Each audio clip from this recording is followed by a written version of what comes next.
yakni untayan mutiara ilmu. Yang pertama yang insya Allah akan disampaikan oleh guru kita bersama Kiai Haji Zuhri Yaqub MA. Kepadanya waktu dan tempat kami persilakan.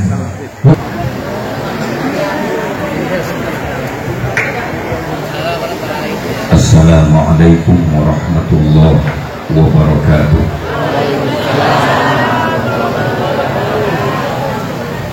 Alhamdulillah, nahmaduhu wa nusalli wa nusallimu ala rasulihil karim, hamidan wa musalliyan wa musalliman. Hadratul mukarramin wal muhtaramin, para alim ulama, para asatidz, para guru, para orang tua, para tokoh masyarakat, berkhusus Al-Mukarram wal Muhtaram Habibana Al-Habib Abdurrahman bin Syekh bin Ali Al-Jufri, keluarga besar Sahibul Haul Kiai Haji Muhammad Rais, panitia pelaksana dan seluruh jamaah hadirin kaum bapak dan hadirat kaum ibu, yang mudah-mudahan kita semua senantiasa dirahmati dan diberkahi Allah Subhanahu wa Ta'ala. Bapak Ibu sekalian, hari ini kita diundang dalam acara haul hitungan tahun wafatnya seseorang, yang hari ini adalah haulnya almarhum al-maghfurlah Kiai Haji Muhammad Rais, Ibu Hajah Munawwaroh, dan Ustaz Haji Rashid Zailani. Intinya bahwa haul itu kita mengingat orang yang sudah meninggalkan kita, dan yang kita ingat orang itu adalah orang-orang baik. Saya pastikan orang baik, karena memang nyatanya sudah hampir 30 tahun saya main panggung, undangan tuh haul selalu haul orang soleh, belum pernah ada haul bajingan loh. Si orang soleh. Kita perlu mengingatkan diri kita, menyambung rasa dengan almarhum, dan juga mengingat jasa-jasa baik yang telah pernah ditorehkan oleh almarhum bagi kehidupan kita semua, dan kita tidak boleh lupa itu. Dan yang kedua, mengingatkan kita akan kematian, bahwa ada masanya juga giliran kita untuk kembali kepada Allah Subhanahu wa Ta'ala, cepat atau lambat, mau atau tidak mau. Termasuk yang hadir ini semua, dari tampangnya kelihatannya kagak ada yang mau mati ini orang. Saya berani ngomong begitu karena Allah yang bilang di Quran ayatnya, qul innal mautal ladzi tafirruna minhu fa innahu mulaqikum. Katakanlah sesungguhnya kematian yang kau hendak menghindar, kau hendak lari dari mati. Artinya Allah tahu bahwa kita sebenarnya kagak pengen mati. Dan yang kedua, faktanya kita kalau doa selalu minta panjang, itu kan namanya nggak mau mati. Dan yang minta panjang umur itu anehnya itu bukan cuma orang kaya, orang susah juga sama mintanya panjang umur. Kalau orang kaya minta panjang umur, saya nggak ngenes-ngenes amat. Kalau orang susah pakai minta panjang umur, dia sadar nggak resikonya. Kalau umurnya dikasih panjang sampai 200 tahun kan kebelangsatnya makin lama.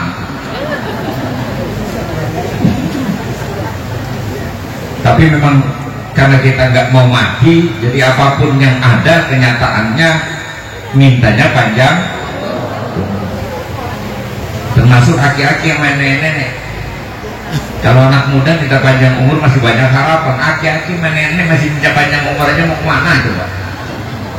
Dia tahu nggak resikonya, berat padahal kalau dipanjangin umurnya, dikasih umur panjang sepanjang-panjangnya, kan yang repot dia sendiri. Dia mau kongko sama siapa, kan udah pada mati semua. Ngomong mana sekarang udah gak nyambung. Dia masih cerita zaman Jepang aja. Masya Allah. Tapi itulah manusia kagak mau mati. Namun demikian kita diingatkan oleh Nabi kita Muhammad sallallahu alaihi wasallam, aktsiru dzikra hazimil ladzat wa huwal maut. Perbanyaklah olehmu mengingat perkara yang dapat memutuskan kenikmatan. Apa? Mati. Kenapa mesti ingat mati? Karena insya Allah dengan ingat mati, ibaratnya kalau mobil itu betapapun sudah tua, tapi kalau remnya pakem, insya Allah dibawa kemana lebih memungkinkan selamat. Bapak Ibu, kalau ada mobil Mercy remnya blong, ada odong-odong remnya pakem, pilih mana kira-kira? Astagfirullahaladzim, demen amat naik odong-odong. Pilih Mercy aja Bu. Kalau saya pilih Mercy, cuman remnya saya dandani. Nah ini diantara dandanin rem ini begini nih, banyak-banyak ingat, sadar kita suka loss masalah. Padahal hidup ini cuma sementara, singkat sekali kehidupan kita. Bahkan bisa jadi al-maut ya'ti baghtatan, kematian bisa datang secara tiba-tiba. Siap atau belum? Maka dengan ingat mati setidaknya kita akan mempersiapkan sebaik-baiknya. Dan itu yang harus kita tanam pada diri kita. Tidak taswif, tidak menunda-nunda kebaikan, tidak menunda-nunda untuk menjadi baik dan berusaha menjadi baik. Dan kalau kita terus berusaha menjadi baik, disitulah jalan keselamatan kita, disitulah jalan kemuliaan kita, disitulah jalan kita memperoleh kebahagiaan dunia maupun akhirat. Bapak Ibu, di status sementara yang sering beberapa kali saya pasang di status saya suka bilang begini, tidak semua kita berkesempatan menjadi orang kaya dan berkuasa. Tidak semua kita, tapi semua kita berkesempatan menjadi orang bahagia dan mulia. Karena bahagia dan mulia tidak Allah letakkan di dalam harta maupun tahta, tapi Allah letakkan di dalam agama dan takwa. Jangan lupa Bu, serem. Biasa aja kali. Nih saya bilang, tidak semua kita berkesempatan menjadi orang kaya dan berkuasa. Kenapa? Karena bicara kaya miskin itu sudah aturan Tuhan, Allah yang menentukan. Nahnu qasamna bainahum ma'isyatahum fil hayatid dunya. Kami yang membagi kehidupan manusia itu. Inna rabbaka yabsutur rizqa liman yasha' wa yaqdir. Allah kuasa meluaskan rizki untuk orang-orang yang Ia kehendaki, dan Allah kuasa menyempitkan rizki dari orang-orang yang Ia kehendaki. Mutlak kehendak Allah kaya miskin itu. Makanya saya suka nggak setuju kalau orang bilang hidup ini pilihan. Enak mah teroman yang ngomong gak ada beban. Hidup ini pilihan. Kalau ngomong pilihan saya mau tanya, maunya kaya apa miskin? Nyatanya? Kalau pilihan, hidup ini pilihan, berarti kaya ya kaya semua dong kita. Orang semuanya mau kaya kok. Enggak, itu sudah dari sononya. Makanya ada yang lahir kaya sampai mati kaya aja ada. Ada yang lahir di keluarga susah, ujungnya kaya ada. Ada yang tadinya kaya bangkrut jadi miskin ada. Ada yang tadinya susah memang susah aja. Tanya maunya apa? Apa hidup ini selalu sesuai dengan apa yang kita mau? Enak kalau ngomong hidup ini pilihan. Kalau pilih itu mau mati atau mau hidup? Mau hidup. Nyatanya gimana pilihannya? Itu maksudnya katanya kita mesti berusaha. Kalau mau usaha mau usah dibahas, mau orang tahu ini air.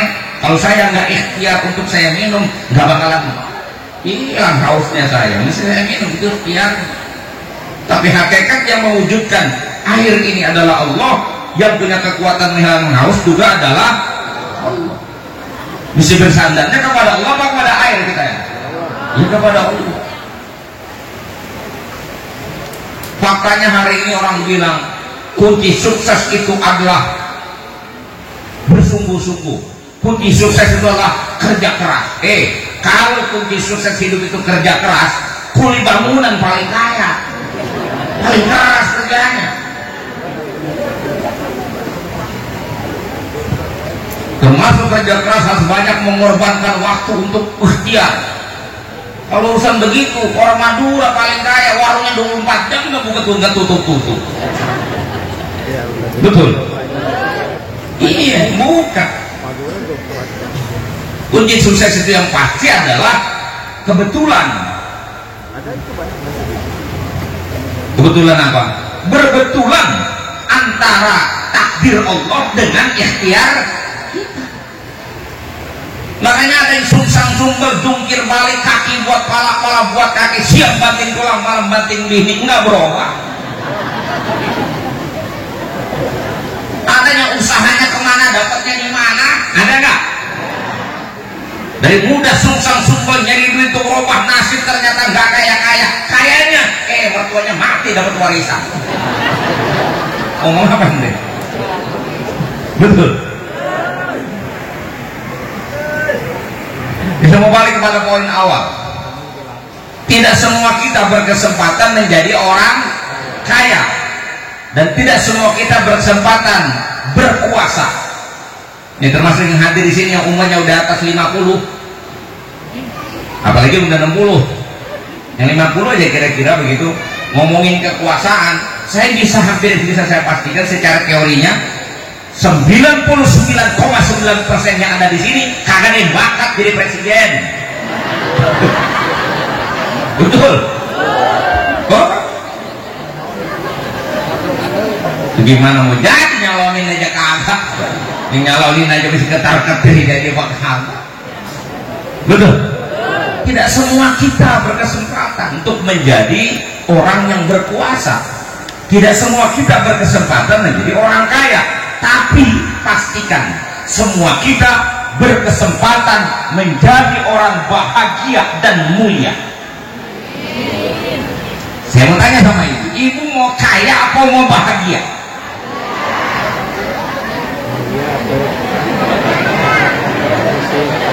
Ibu kalau kita di mana-mana saya selalu tanya begini, jawabannya semuanya ngambang.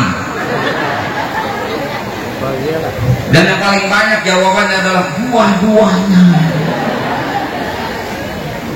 Karena harus jelas Bu, ibu maunya kaya apa bahagia? Kaya. Kenapa harus kaya? Supaya bahagia. Loh, emang pasti kalau orang kaya bahagia gitu? Ya udah tahu gitu apa dia mau? Yang paling penting kan bahagianya, bukan kayanya. Emang kudu kaya supaya bahagia? Enggak, bahagialah Anda, maka Anda akan jadi orang kaya. Kunci bahagia apa? Ridho. Itu diajarkan Rasulullah. Wardo bima qasamallahu lak takun abnan nas. Ridholah dengan pemberian Allah apa adanya, kau akan jadi orang yang paling kaya. Begitu Nabi bilang sama kita.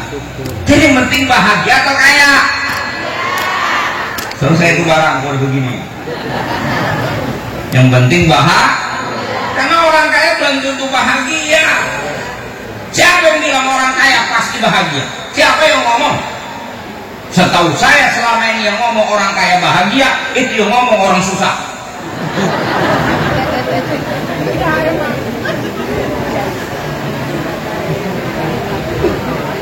Karena orang susah selalu gambarin enak banget dia mah orang kaya, duitnya banyak, pengen bikin rumah tinggal gak ke material, pengen beli mobil tinggal ke dealer, pengen punya perhiasan tinggal ke toko. Gue mah yang susah sih bang, pengen doang.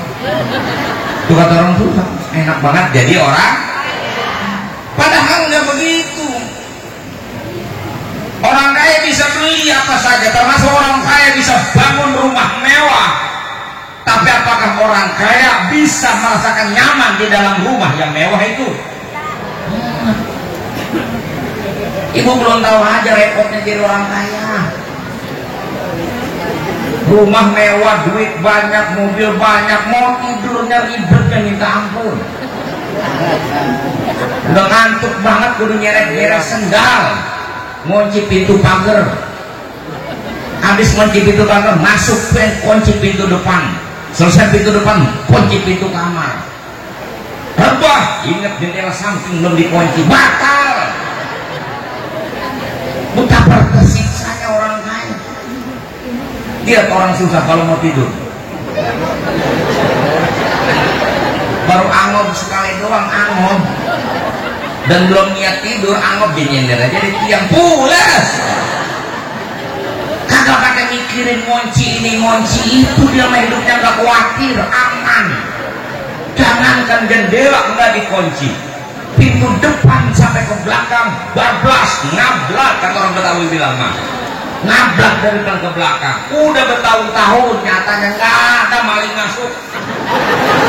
Makanya dia kalau tidur orang susah itu nyender, mules dia pindah ke tempat tidur. Itu masya Allah saking tenangnya Pak, nggak ada pikiran, tidur nyaman, nyenyak, ngoroknya kenceng. Sampai saking minyaknya orang aja kagak denger.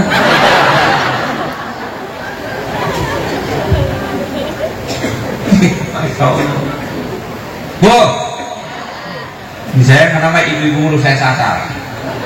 Nah dia mulu yang suka protes sama laki. Lakinya dia mulu. Dipikir kalau duit banyak semuanya serba enak. Bu, orang kaya bisa beli makanan enak, tapi pastikan orang kaya gak bisa beli yang namanya enak makan.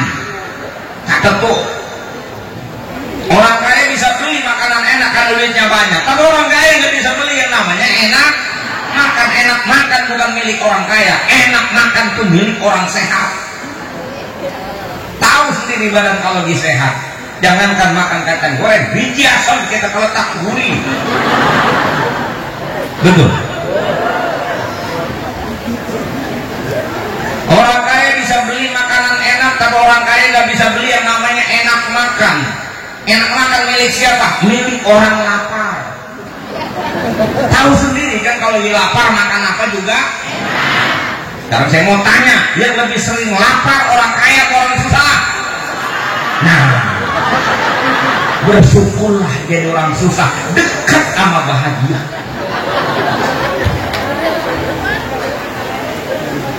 Yang penting ridho itu diajarkan baginda Nabi kita Muhammad sallallahu alaihi. Tapi masalahnya siapa yang bisa ridho itu?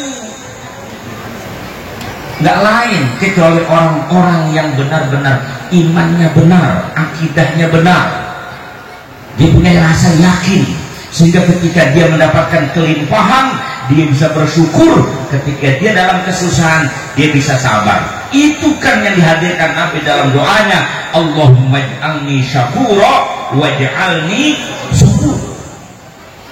Di situ jalan bahagia kita, bukan harta, bukan pangkat, tapi iman dan takwa kita. Ayatnya bertebaran di Quran dari mulai ayat yang pendek sampai yang panjang. Karena udah beringsang ini sama banyak, di bosan yang panjang-panjangnya sedang aja deh ya. Surah An-Nahl 97 itu jelas tuh ayat, man 'amila shalihan min dzakarin aw untha wa huwa mu'min falanuhyiyannahu hayatan thayyibah walanajziyannahum ajrahum bi ahsani ma kanu ya'malun. Siapa saja yang beramal soleh, baik dia laki-laki ataupun perempuan, tapi dipertegas tuh laki ataupun perempuan. Jadi kan ibu bilang enak banget laki-laki mah enggak, sama mau ngiri aja bawaannya. Mau laki-laki ke mau perempuan ke, walhal dia berbuat baik, beramal soleh, landasannya adalah iman, wahwa mu'min. Apa kata Allah?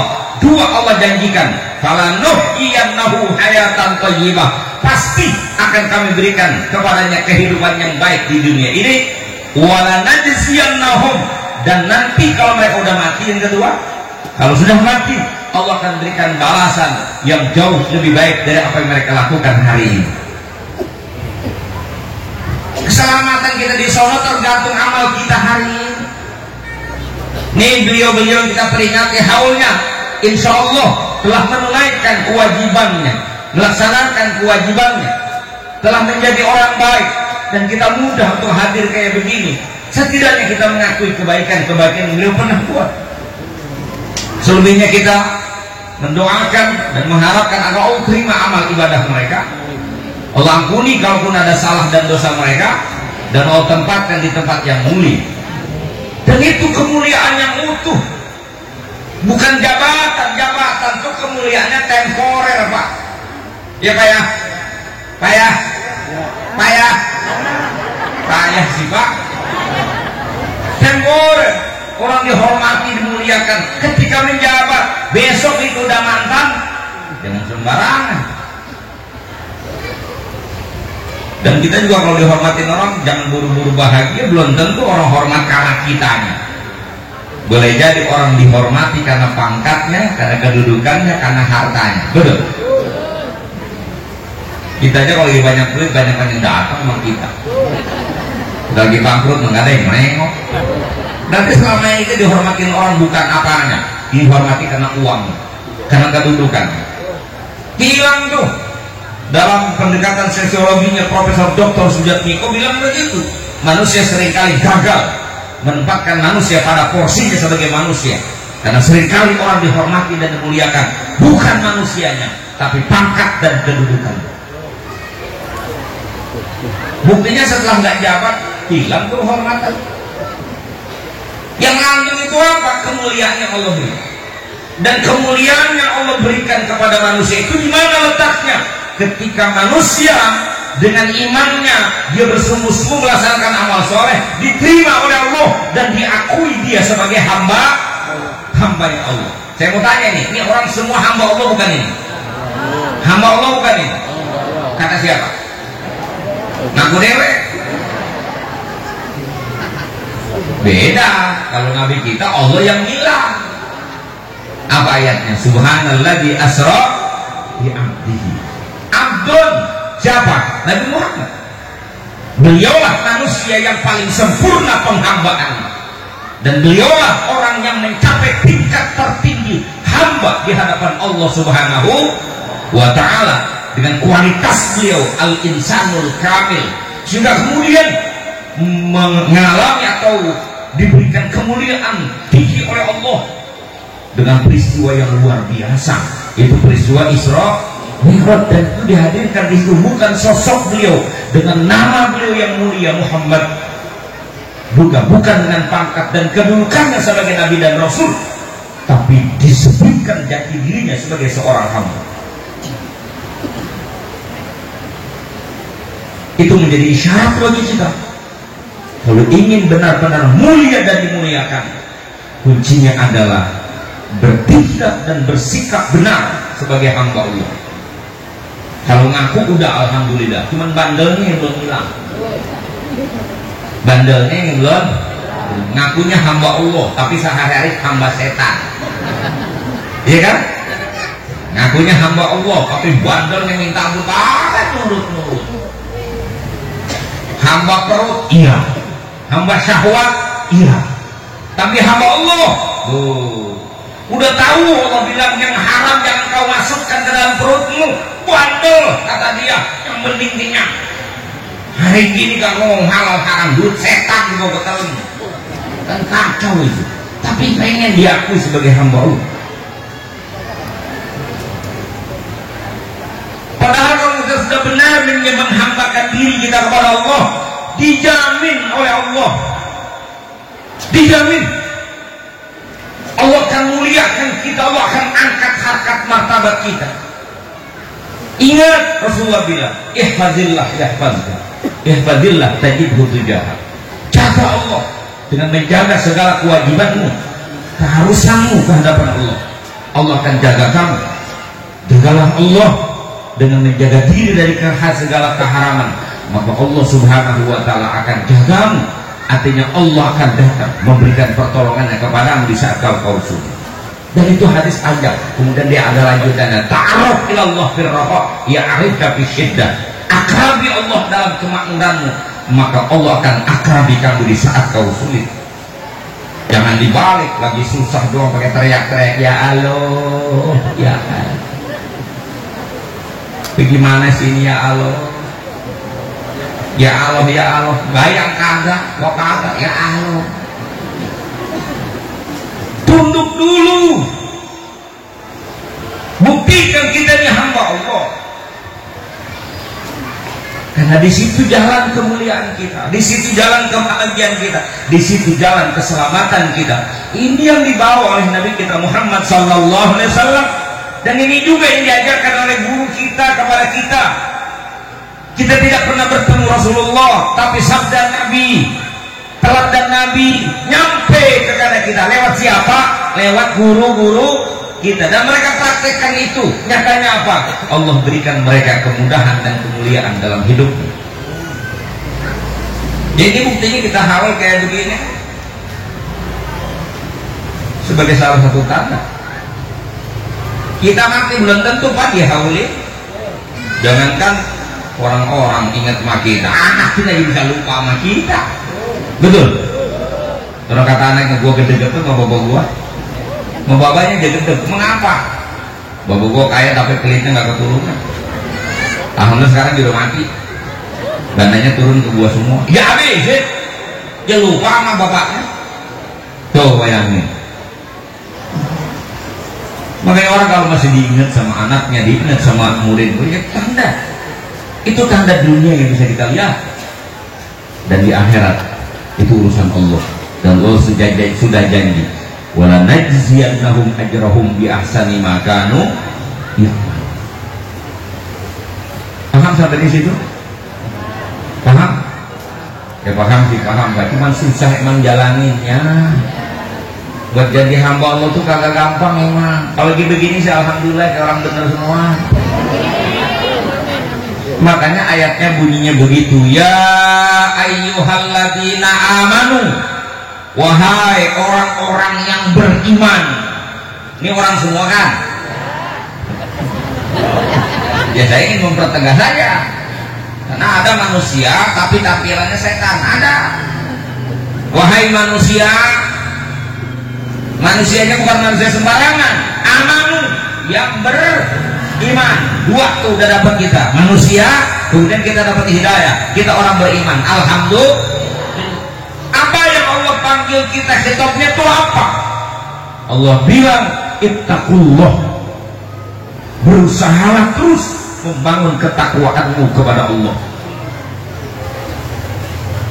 Terus, bukan berhenti, bukan kadang-kadang, terus jadi orang bener, berusaha bener dan memperbaiki kesalahan kita terus menerus. Karena yang namanya takwa itu saya bilang tadi naik turun Pak, fluktuatif, naik turun. Ini kalau lagi begini kan saya bilang tadi kayak orang bener semua, lagi begini, lagi ngaji. Tapi luar pengajian mainan. Maka bagaimana menjaga kesinambungan dan stabilitas ini semua? Syukur bisa naik. Ada perintah berikutnya, wa kunu ma'as shadiqin.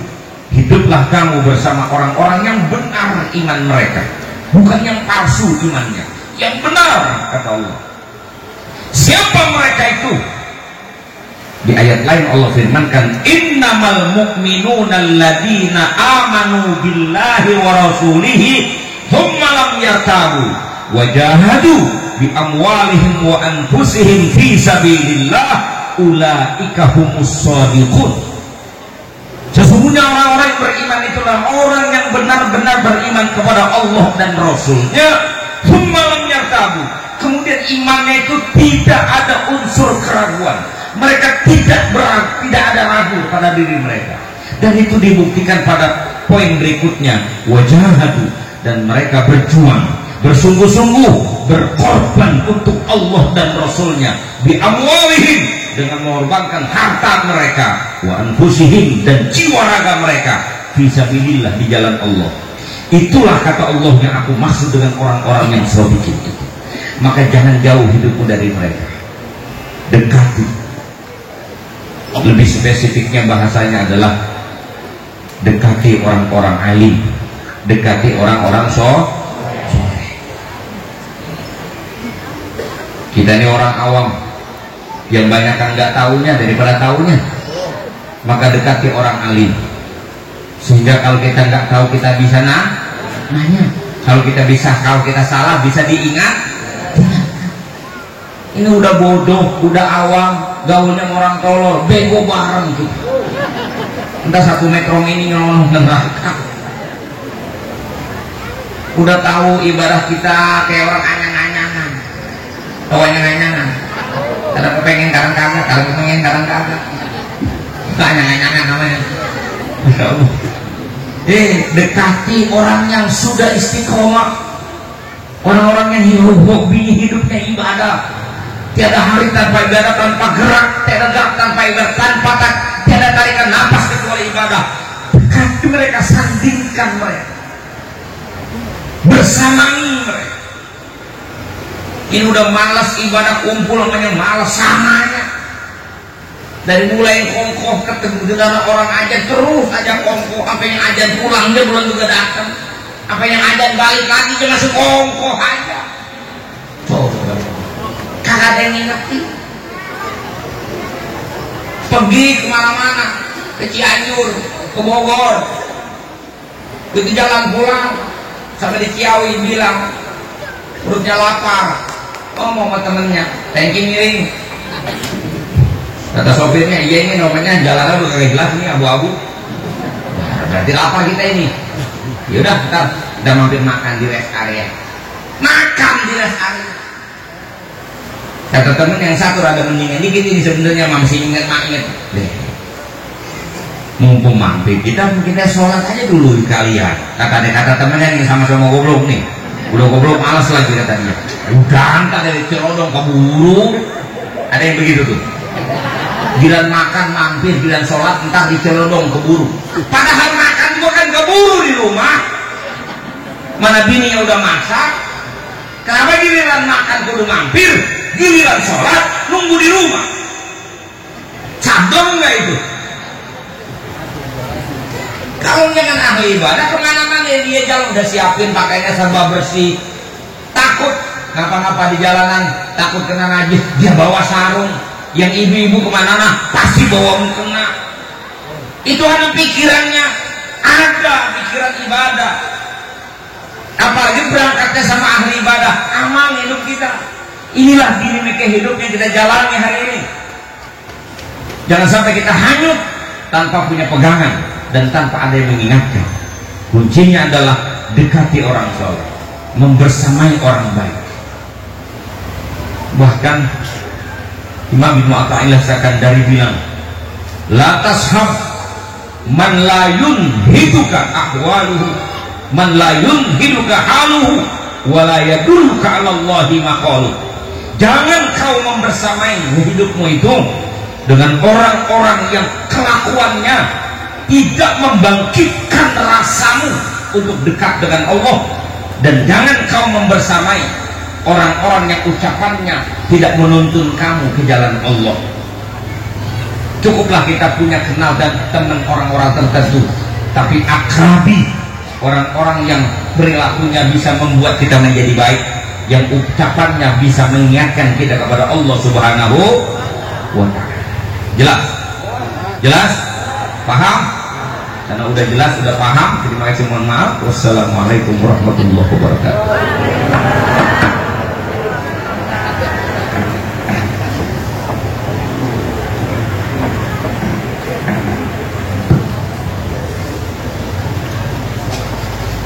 Terima kasih mengucapkan yang sebesar-besarnya kepada Kiai Haji Zufri Ya'qub yang telah menyampaikan mau'idhah hasanahnya. Mudah-mudahan kita semua mampu mengamalkan setiap ilmu yang beliau sampaikan. Baik.